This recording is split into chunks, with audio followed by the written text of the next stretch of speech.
kesempatan ngopi ngaji kali ini insyaallah. Yang pertama, kita mari sama-sama bersyukur kepada Allah Subhanahu wa taala karena kita masih diberi kesempatan, diberi banyak nikmat oleh Allah Subhanahu wa taala sampai di subuh Jumat kali ini.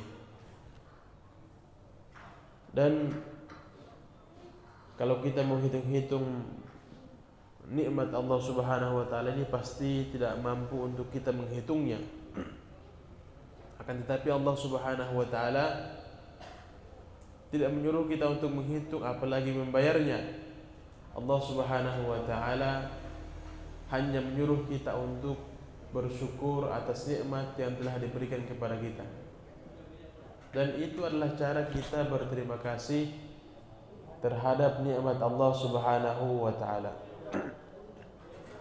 Kemudian tak lupa kita bersolawat kepada Rasulullah dengan ucapan Allahumma shalli ala Muhammad wa ala ali Muhammad.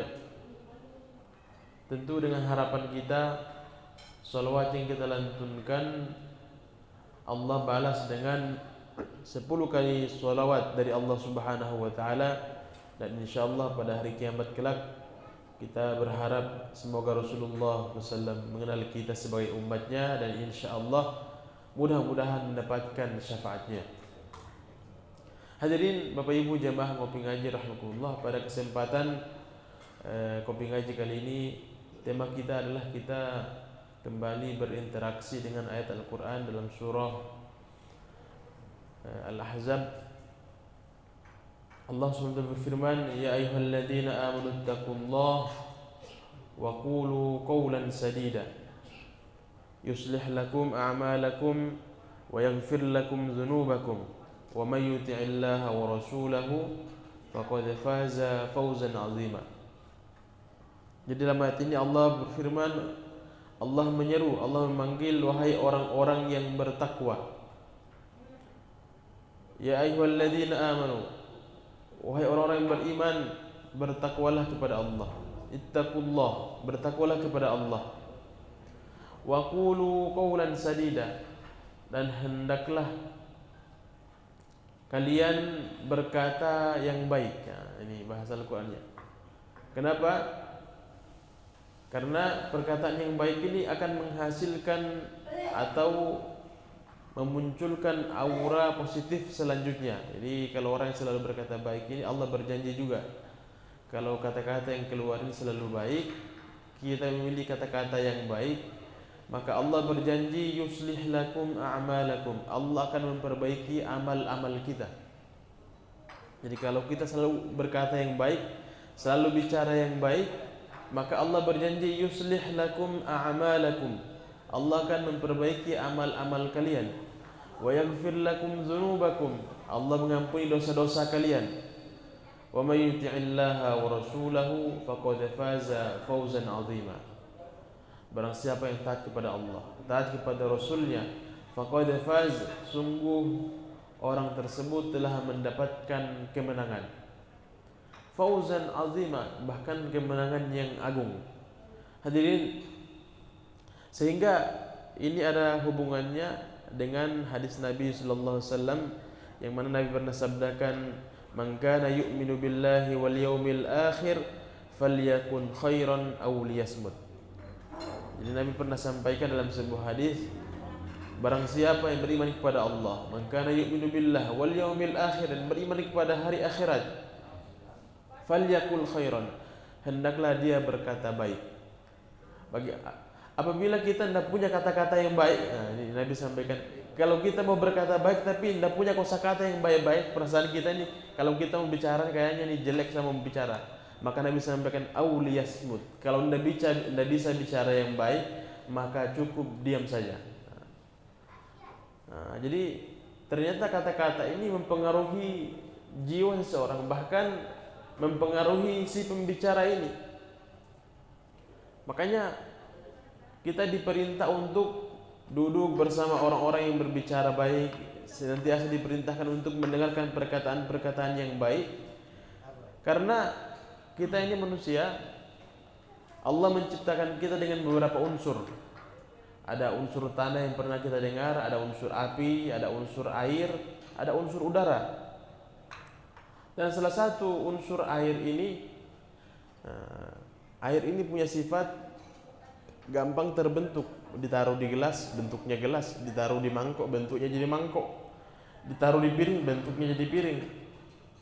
Bahkan ada penelitian air itu ada dia punya perubahan kristal dalam air ini. Kalau dia diucapkan atau dihina-hina ini air, maka kristalnya akan berantakan, rusak dia. Ada penelitian di Jepang baru-baru kita dengar bahwasanya kalau air ini dihina-hina, diucapkan dengan kata-kata yang buruk, maka berubah. Tadinya kristalnya ini bagus, maka dia berantakan. Bahkan kalau diminum mempengaruhi jiwa seseorang. Maka coba kemudian dipuji-puji ini air, diucapkan kata-kata yang positif, maka ternyata bisa berubah kristalnya menjadi kristal yang sangat bagus. Bahkan kalau diminum memberikan efek positif pada orang yang meminumnya. Inilah sehingga muncul teori ruqyah dalam Islam. Ada ruqyah. Ruqyah ini dibacakan ayat-ayat Al-Quran kepada seseorang. Dengan bacaan-bacaan tersebut mempengaruhi jiwa seseorang, karena jiwa kita ini gampang terpengaruh. Kita bisa rasakan sendiri bagaimana kalau kita suka dulu dengan orang yang suka gosip-gosip. Itu secara tidak langsung kita juga ikut-ikutan begitu. Ikut juga menggosip, ikut juga bahkan tadinya kita tidak emosi, akhirnya ikut emosi-emosi juga. Itulah efek perkataan yang tidak baik. Sehingga Allah memerintahkan kita kalau kita beriman kepada Allah, bertakwa kepada Allah, maka waqulu qawlan sadida, ucapkanlah perkataan-perkataan yang baik. Ini juga terjadi dalam mendidik anak dan keluarga kita. Ketika kita mau anak-anak kita baik, maka jangan sekali-kali Bapak Ibu kita ini berkata dengan perkataan yang buruk kepada mereka. Kalau kita marah kepada anak-anak kita, anak atau istri kita, maka carilah perkataan-perkataan yang baik. Kalau kita tidak bisa bicara baik, diam saja. Lebih baik diam. Nabi pun demikian. Ketika kita membaca kisah, Nabi pernah mendiamkan istri-istrinya kurang lebih 1 bulan. Kalau kita pernah membaca kisah, jadi jangan menyangka Nabi itu rumah tangganya adem-adem terus, tidak juga. Ada saatnya Nabi itu pernah mendiamkan istri-istrinya selama 1 bulan. Wah, ini pelajaran untuk kita juga. Kalau sekelas Nabi saja ketika ada permasalahan tidak kata-katanya tidak gampang keluar. Kita pun demikian, ketika sedang marah maka rumusnya adalah jangan banyak bicara, diam saja. Diam maka selamat. Karena Nabi sudah sampaikan kalau kita beriman kepada Allah, beriman kepada hari akhirat, kalau kita tidak bisa bicara baik maka cukup diam. Ini rumus juga dari Nabi. Sehingga hadirin Bapak Ibu jamaah ngopi ngaji rahimakumullah, karena setiap perkataan yang kita ucapkan dalam kesempatan kita hidup ini dicatat.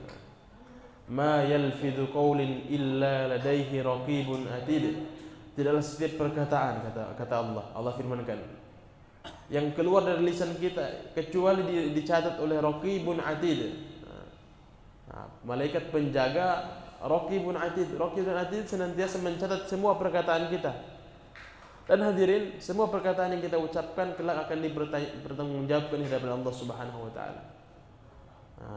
Makanya bersyukurlah, beruntunglah ketika orang itu ketika diadili oleh Allah Subhanahu wa taala yang banyak perkataan-perkataan yang baik dibanding perkataan-perkataan yang buruk. Sehingga kata-kata yang baik ini sering juga ada istilah di orang-orang kita di Indonesia, kata-kata itu doa. Jadi setiap perkataan itu doa katanya. Iya, betul juga sih. Karena boleh jadi ada satu kesempatan kita misalnya sebagai orang tua mungkin sedang marah, sehingga kata-kata yang keluar ini mohon maaf tidak tercerna lagi, tidak dipikir baik-baik, sehingga muncullah kata-kata yang jelek kepada anak kita. Dan itu Bapak Ibu sering terjadi di masa-masa yang akan datang. Ya, sering terjadi itu. Misalnya nakal sekali ini anak, betul, nanti tunggulah jadi nakal itu anak. Maka kalau kita mendengar kisah Imam Abdurrahman As-Sudais itu ketika ibunya sedang menyiapkan hidangan untuk tamunya dengan makanan yang banyak, tiba-tiba dari luar dia ada main. Abdurrahman bin Auf waktu kecil ini dia membawa pasir, ditaburi ke dalam makanan tamu-tamu ini. Wah, marah sekali mamanya. Kalau kita bilang apa? Mungkin bahasa-bahasa kebun binatang keluar semua. Tapi ini ibunya Abdurrahman bin Auf tidak mengatakan demikian. Ibunya mengatakan, pergilah nak, pergi jadi imam Masjidil Haram saja. Jadi kata-kata yang dari kecil itu disampaikan kepada anaknya dalam keadaan marah, walaupun itu tidak diniatkan doa, sebenarnya hanya kata-kata saja.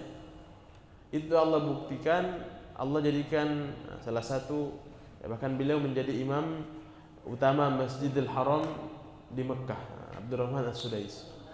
Ini kita bisa pelajari bahwasanya setiap kata-kata yang baik ini mengandung doa sebenarnya juga. Maka kita sebagai orang tua ketika marah,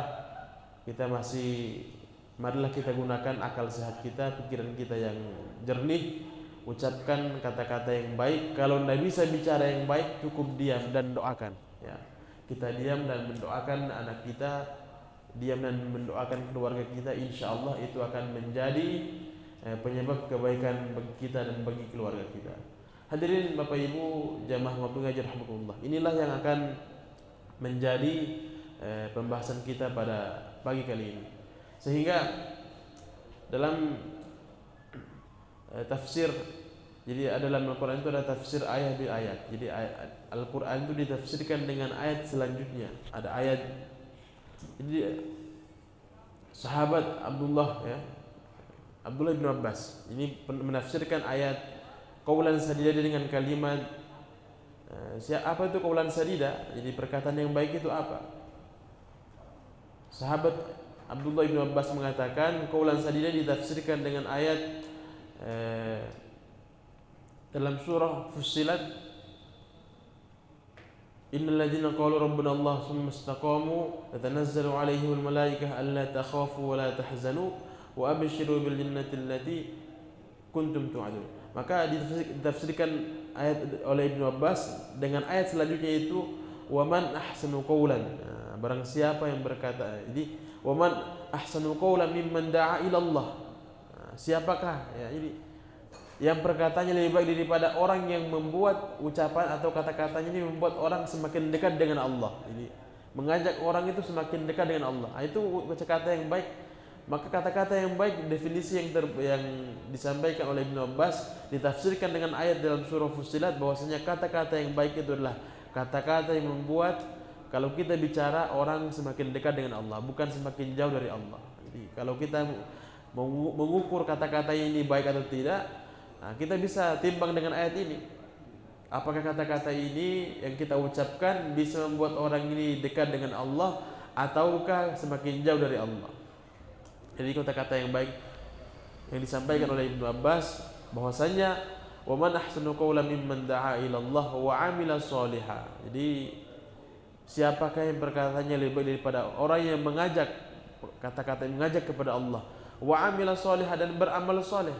Wa qala innani minal muslimin. Kemudian dia berkata, saya ini orang Islam seperti orang Islam pada umumnya.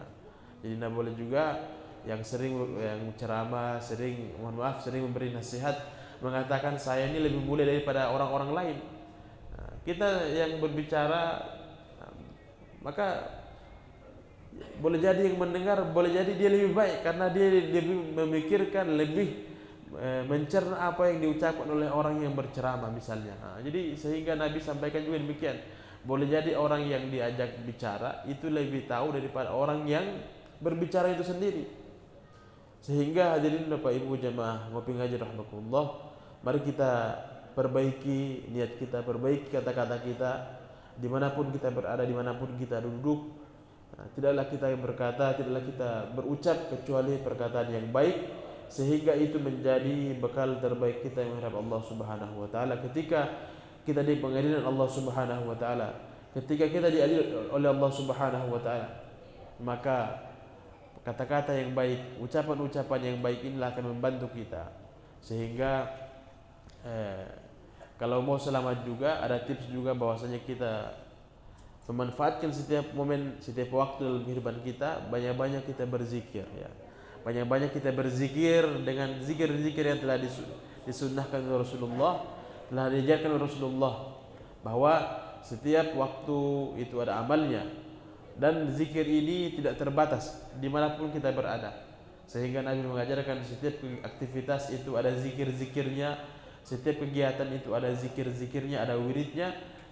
Maka kita, kalau kita pelajari dengan baik, maka semua yang kita lakukan dalam kehidupan kita ini mengandung zikir, mengandung zikrullah, perkataan-perkataan yang kembali kita membuat kita ingat Allah Subhanahu wa taala, dan itulah yang menjadi penyebab ketenangan dalam hidup orang-orang yang beriman.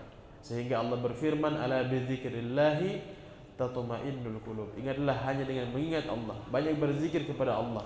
Ini akan menjadikan hati kita menjadi tentram, menjadi tenang dalam kehidupan. Demikianlah ngopi ngaji kita pada kesempatan kali ini. Ya, lebih dan kurangnya mohon dimaafkan. Hari ini ya menunya luar biasa, masya Allah. Bakso, terima kasih yang telah terlibat dalam kopi ngaji kali ini. Semoga Allah lipat gandakan, Allah berkahi rezekinya, Allah terima kebaikannya, dan dikabulkan hajat-hajatnya insyaallah. Demikian, lebih dan kurangnya mohon dimaafkan. Hadanallahu wa iyyakum ajma'in. Assalamualaikum warahmatullahi wabarakatuh. Ada yang perlu didiskusikan, Pak? Kalau tidak ada, kita simpan-simpan. Oh, ada. Dari Bali Jan. Assalamualaikum warahmatullahi wabarakatuh. Waalaikumsalam warahmatullahi wabarakatuh. Ini Pak Ustaz, ini suasana untuk menjelang perayaan Natal dan Tahun Baru. Saya lihat di di media sosial itu ada saudara-saudara kita yang ikut, maksudnya mungkin diundang datang bersama merayakan, tapi dia ikut juga menyanyi, maksudnya menyanyi lagu gitu. Itu bagaimana hukumnya itu, Pak? Terima kasih. Assalamualaikum warahmatullahi wabarakatuh. Waalaikumsalam warahmatullahi wabarakatuh. Ya, kalau kita mengikuti fatwa ulama Majelis Ulama Indonesia dari yang terbaru juga di Bangka Belitung, barusan mereka Ijtima Ulama MUI, mereka sudah mengeluarkan fatwa bahwasanya hukum mengucapkan selamat ataupun salam lintas agama sebenarnya sudah disampaikan jauh-jauh hari sebelumnya, bahwasanya itu hukumnya haram. Jelas, karena ini masuk ke dalam ranah akidah. Kita ketahui bersama, sebenarnya kita terlalu berlebihan, toleransi kita terlalu berlebihan kadang-kadang. Jadi sebenarnya kita harus pelajari juga makna toleransi ini. Toleransi ini apa sih? Toleransi sebenarnya kita membiarkan. Jadi bahasa agama itu, toleransi itu membiarkan orang beribadah sesuai dengan keyakinannya. Tidak usah diganggu, jangan diganggu. Bukan kita ikut-ikutan. Ini bukan toleransi, ini kebablasan namanya. Ya, kalau kita ikut-ikutan juga, ini keyakinan kita dipertanyakan, akidah kita dipertanyakan. Kenapa demikian? Karena kita ini punya keyakinan, punya akidah yang mesti kita tunjukkan juga bahwasanya Islam itu ada batasan-batasannya. Ada yang bilang itu kan cuma kata-kata, kita cuma ikut-ikut menyanyi kah, atau hanya ikut-ikut mengucapkan kah? Iya, dan ketahuilah orang yang menyebabkan seseorang itu bisa masuk Islam itu kata-kata juga. Cukup dia mengatakan asyhadu an la ilaha illallah wa asyhadu anna muhammadar rasulullah, masuk Islam dia. Itu kan kata-kata juga. Jadi mesti kita hati-hati, kata-kata ini mempengaruhi makna, mempengaruhi sesuatu dalam kehidupan. Sehingga akad nikah itu juga dengan kata-kata. Seseorang itu bisa halal, bisa sah menjadi suami istri, itu juga dengan kata-kata. Saya nikahkan engkau dengan putri saya misalnya, Nah, maka kemudian si laki-laki, saya terima nikahnya, itu dengan kata-kata juga. Jadi kita mesti hati-hati dalam berkata-kata, apalagi kalau ini masalah akidah, ini mesti kita sampaikan juga. Nah, ini sebenarnya orang-orang di luar Islam ini mereka juga tidak terlalu berharap kita ini apa namanya itu ikut-ikutan sekaya mereka, tidak perlu. Maksudnya mereka dari dulu sebenarnya seperti salam lintas agama atau itu orang-orang juga dari luar Islam tidak terlalu mengharapkan begitu. Tapi kesini karena sudah terlalu berbaur, terlalu dekat, sehingga muncullah perasaan tidak enak kalau tidak mengucapkan, tidak merasa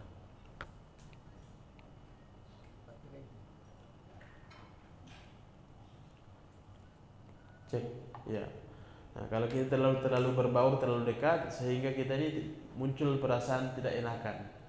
Nah, kita harus ingat bahwasanya ada Allah yang mesti kita tidak enakan kepada Allah. Nah, bagaimana perasaan Allah Subhanahu wa taala? Kita harus meyakini, kita harus memikirkan Allah Subhanahu wa taala bahwasanya Allah itu mereka yakini punya anak. Nah, mereka meyakini punya anak. Kita juga ikut-ikutan mengucapkan selamat merayakan Allah punya anak misalnya. Itu tidak boleh. Sehingga hadirin cukup kita pakai dalil lakum dinukum waliyadin. Bagimu agamamu, bagiku agamaku. Sudah. Jadi Al-Kafirun ini turun itu asal muasalnya begitu, asbabun nuzulnya begitu. Orang-orang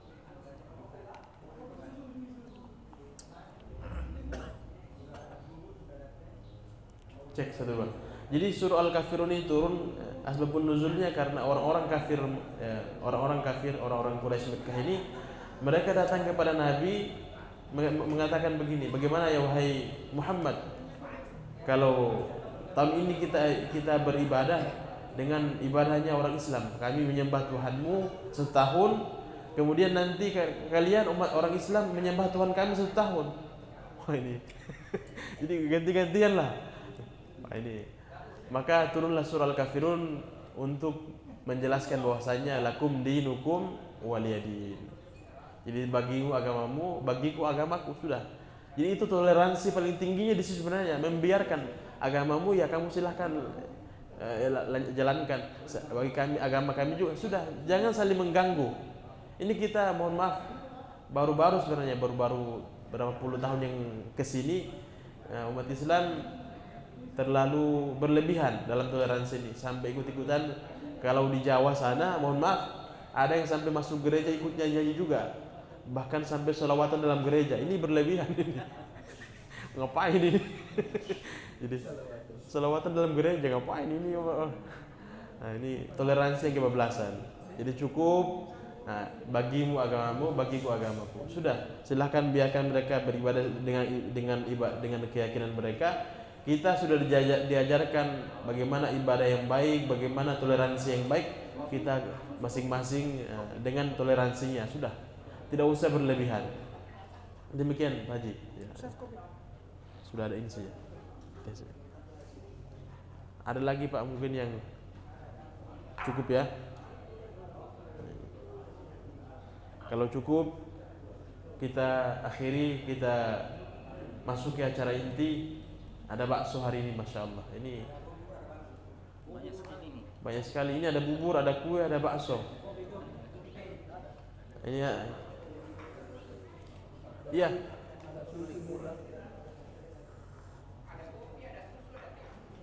Ini lengkap, ini ada kopi, ada susu, ada teh. Iya.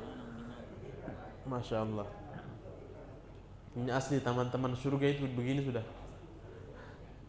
Orang belum berpikir makan sesuatu sudah datang semua di depannya, Jadi. Ya demikian, lebih dan kurangnya mohon dimaafkan. Mari kami ingatkan lagi, kalau kita bikin acara begini subuh-subuh, percayalah hari itu hari Jumat. Jadi kami ingatkan lagi kembali bagi bapak laki-laki yang sudah balik, agar sebentar kalau datang sholat Jumat, ya sebisa mungkin duduk dalam masjid. Nah, kemudian mendengarkan khutbah, sebisa mungkin kita tahan kantuk kita, supaya lebih maksimal lagi sholat Jumat kita. Demikian, lebih dan kurangnya mohon dimaafkan. Mari kita sama-sama tutup dengan doa kafaratul majelis. Subhanakallah bihamdika asyhadu an la ilaha illa anta astaghfiruka wa atubu ilaik. Assalamualaikum warahmatullahi wabarakatuh.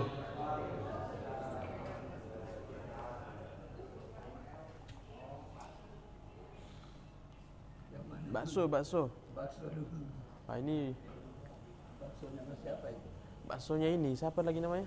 Bang Wayu. Baksonya siapa lagi? Serayu. Serai. Iya. Juga di Belakang Mandiri. Eh? Pak Mandiri bukan? Nggak tahu saya di mana rumahnya. Oh, yang dipesan apa ya? Di mana rumahnya itu kan? Oh, yang jualan yang pas pertigaan itu ya, perempatan, yang arah ke Pelni itu, yang sebelah kiri. Yang di sini. Iya, yang di. Yang mana orangnya?